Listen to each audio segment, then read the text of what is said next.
जय हिंद dear friends, welcome to my YouTube channel. मैं रंजीत रॉय आप सबको Bihar board class 11 prose section का पहला चैप्टर जिसका नाम है एनिमल्स इन प्रिजन, जो पंडित जवाहरलाल नेहरू के द्वारा लिखा गया है। आइए इस चैप्टर का लाइन बाय लाइन हिंदी अर्थ को समझते हैं। सबसे पहले एनिमल्स इन प्रिजन जो चैप्टर का नाम दिया है, इसका सही अर्थ होता है कैद में जानवर, यानी कि कैद में जानवर या कारागार में कैद जानवर। और इस चैप्टर को पंडित जवाहरलाल नेहरू के द्वारा लिखा गया। तो सबसे पहले हम पंडित जवाहरलाल नेहरू के बारे में जानते हैं। पंडित जवाहरलाल नेहरू का जन्म 1889 में हुआ था और इनकी मृत्यु 1964 में हुई थी। आगे लिखा है India's first prime minister was popular among the children as Chacha Nehru, यानी कि ये भारत के प्रथम प्रधानमंत्री थे और जो पॉपुलर यानी कि लोकप्रिय थे एमोंग द चिल्ड्रेन यानी कि बच्चों के बीच में एज चाचा नेहरू, अर्थात ये बच्चों के बीच में चाचा नेहरू से यानी कि प्रसिद्ध थे, यानी कि लोकप्रिय थे बच्चों के बीच चाचा नेहरू के रूप में। आगे लिखा है he was a man of rare sensitive. यहाँ रेयर का मतलब दुर्लभ, सेंसिटिविटी का मतलब होता है संवेदनशील, यानी कि ये बहुत ही कोमल हृदय वाले व्यक्ति थे जो दूसरों की दुख और पीड़ा को आसानी से समझते हैं, और वैसे व्यक्ति को ही हम सेंसिटिविटी कहते हैं। आगे लिखा है एजुकेटेड एट हारो एंड कैम्ब्रिज यूनिवर्सिटी, अर्थात इनकी शिक्षा दीक्षा प्राप्त हुई, अर्थात ये शिक्षित हुए हारो और कैम्ब्रिज विश्वविद्यालय से। उसके बाद है ही बिकेम ए बैरिस्टर, यानी कि बैरिस्टर का मतलब होगा वकील, यानी कि ये बैरिस्टर बने यानी वकील बने आफ्टर स्टडिंग नेचुरल साइंस, यानी कि प्राकृतिक विज्ञान और एंड लॉ और कानून की पढ़ाई करने के बाद ये एक बैरिस्टर बने। And return to India in 1921, और 2021 में 1921 में ये भारत वापस आए। उसके बाद है डीपली इन्फ्लुएंस्ड। डीपली इन्फ्लुएंस्ड का मतलब होता है बहुत ज़्यादा प्रभावित होना। तो ये बहुत अधिक प्रभावित हुए बाई महात्मा गांधी। किसके द्वारा? महात्मा गांधी के द्वारा, जो जिनको हम राष्ट्रपिता के रूप में जानते हैं। और इतना ज़्यादा वो प्रभावित हुए ही ज्वाइंड इंडियन पॉलिटिक्स, कि उन्होंने भारतीय राजनीतिक मतलब कि ज्वाइन कर लिए, भारतीय राजनीतिक में वो जुड़ गए। उसके बाद है एंड सुन, और बहुत ही शीघ्र इमर्ज्ड यानी कि उभर कर आए as a leader of country's youth, यानी देश के नौजवानों के लिए ये एक युवा मतलब कि ये एक अच्छे नेता के रूप में उभर करके आए देश के नौजवानों के लिए। उसके बाद है हाउ एवर, हालांकि he was not a mayor politician, यानी मेयर का मतलब यहाँ केवल, और पॉलिटिशियन का मतलब राजनेता, यानी कि वो एक सिर्फ राजनेता ही नहीं थे, नॉट ए मेयर पॉलिटिशियन, यानी कि वो एक राजनेता ही नहीं थे। He was also a dreamer, बल्कि वो एक स्वप्न दृष्टा, यानी कि देश को बहुत ऊंचाइयों तक ले जाने के लिए वो हमेशा स्वप्न देखते थे, और वे स्वप्न देखने वाले व्यक्ति थे देश की तरक्की के लिए। उसके बाद आगे लिखा आइडियलिस्ट, वो एक आदर्शवादी व्यक्ति भी थे, ह्यूमनिस्ट मानववादी भी थे, and artist in words as well, और साथ ही साथ शब्दों के यानी कलाकार भी थे, शब्दों का अच्छा उनके पास ज्ञान भी था। आगे बढ़ते हैं। उसके बाद यहाँ लिखा है आगे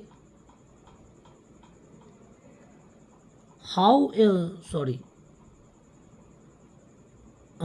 हिज वर्क्स, और उनकी जो वर्क्स यानी कि उनकी कुछ रचनाएं हैं, जैसे एन ऑटोबायोग्राफी यानी आत्मकथा, द डिस्कवरी ऑफ इंडिया यानी कि भारत की खोज, ग्लिम्सेस ऑफ वर्ल्ड हिस्ट्री यानी विश्व इतिहास की झलक। उसके बाद and letter from a father to his daughter, और एक पिता के द्वारा अपनी पुत्री को लिखा गया पत्र, ये तमाम जो आप बोल्ड अक्षर में यानी बोल्ड अक्षर में जो प्रिंट किए गए ये वर्क्स हैं, इनकी जो रचनाएं हैं, जैसे कि एन ऑटोबायोग्राफी,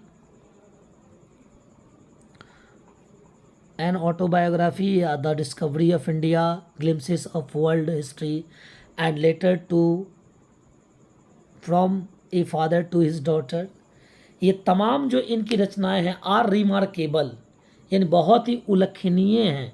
ये सभी इनकी रचनाएं बहुत ही उल्लेखनीय हैं, जो पहले भी ये किताबें पढ़ी जाती थी, आज भी पढ़ी जाती हैं, क्योंकि ये इनकी जो रचनाएं हैं ना बहुत प्रसिद्ध थी।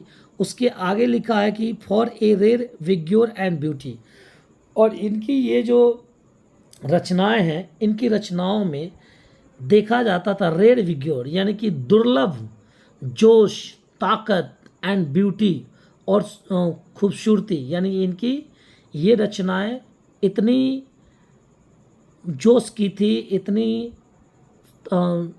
शक्तिशाली थी और इतनी खूबसूरत इनकी कविताएं थी जो जिसका उल्लेख किया गया है। आगे लिखा है कि they established him as a master of English prose, और ये सारी जो रचनाएं हैं, इन रचनाओं ने इन्हें इस्टेब्लिश्ड, ये दे का प्रयोग इन सभी रचनाओं के लिए किया गया है।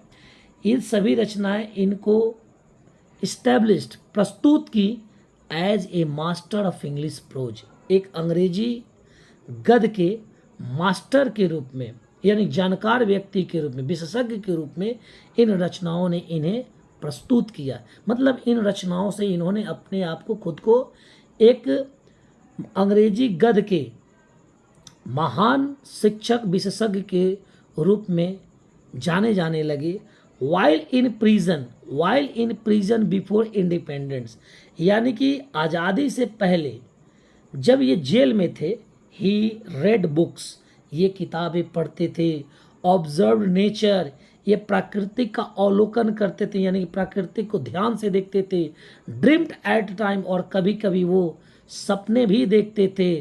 एंड रोट, और इन्होंने लिखा in his powerful and poetical style, अपने शक्तिशाली और काव्य शैली में इन्होंने जो चीज़ इन्होंने देखा, जो इन्होंने पढ़ा, जो इन्होंने महसूस किया, about all that he thought, और जितना कुछ इन्होंने सोचा, एंड फील्ड, और जितना कुछ इन्होंने महसूस किया, इन सभी चीज़ों के बारे में इन्होंने शक्तिशाली रूप से काव्य शैली में इन्होंने लिख डाला।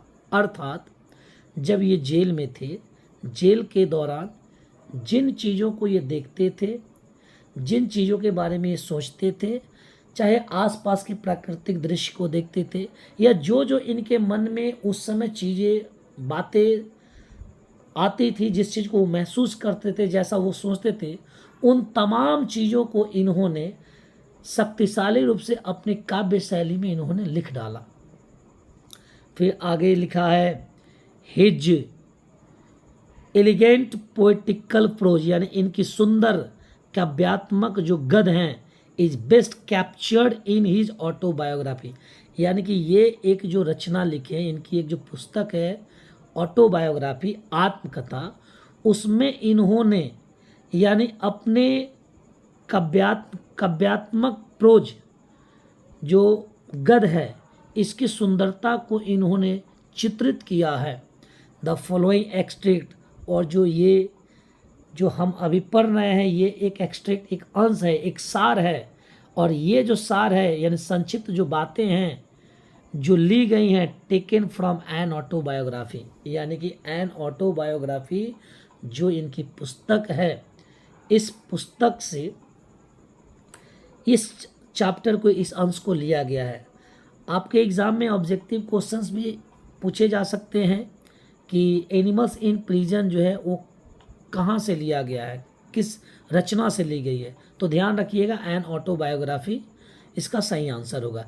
और ये जो मतलब कि रचना जो हम अभी अंश पढ़ रहे हैं, reveals Nehru's love for nature, इस रचना में, इस अंश में ये देखा गया है, रिविल्स, ये प्रकट करता है ये chapter Nehru's love for nature, Nehru ji के प्रेम को, प्रकृति के प्रति नेहरू जी का क्या प्रेम था, क्या लगाव था, इन तमाम चीज़ों का वर्णन इस चैप्टर में किया गया है। इट इज़ रिमार्केबल, और ये बहुत ही उल्लेखनीय है, how he drives pleaser from watching different animals. और इसमें ये बता रहे हैं कि इट इज़ रिमार्केबल, ये बहुत ध्यान देने योग्य बातें, ये बहुत ही उल्लेखनीय बातें हैं। How he derives pleaser from watching, यानी कि विभिन्न प्रकार के जानवरों को देख करके, प्लीजर का मतलब होता है आनंद, डिराइव्स यानी कि कैसे ये आनंद प्राप्त करते थे इन तमाम और विभिन्न प्रकार के जानवरों को देख करके, ये बहुत ही उल्लेखनीय है। And gives respect even to the tiniest animal, और यहाँ तक कि ये छोटे छोटे जीवों को भी बहुत ज़्यादा सम्मान देते थे, बहुत इज्जत करते थे। और यही कारण है कि द पीस, ये जो अंश है, ये जो सार है, इज़ ए वंडरफुल एग्जाम्पल, ये एक बहुत ही विशिष्ट उदाहरण है। लिव एंड लेट लिव, जियो और जीने दो। अर्थात इस चैप्टर में नेहरू जी ने यही बताया है कि हम सभी, मतलब कि हम सभी एक प्राकृतिक वस्तु की तरह हैं, अर्थात हम सबको ईश्वर ने बनाया है, और चाहे हम मनुष्य हों या पशु पक्षी हों या जीव जंतु हैं, कीड़े मकोड़े हों, सभी को इस धरती पे जीने का समान अधिकार है, समान हक है। अतः खुद जियो और दूसरे को भी जीने दो। मिलते हैं अगले वीडियो में, इसके बाद हम अगले वीडियो में इसके बाद डिस्कस करेंगे। तब तक के लिए धन्यवाद।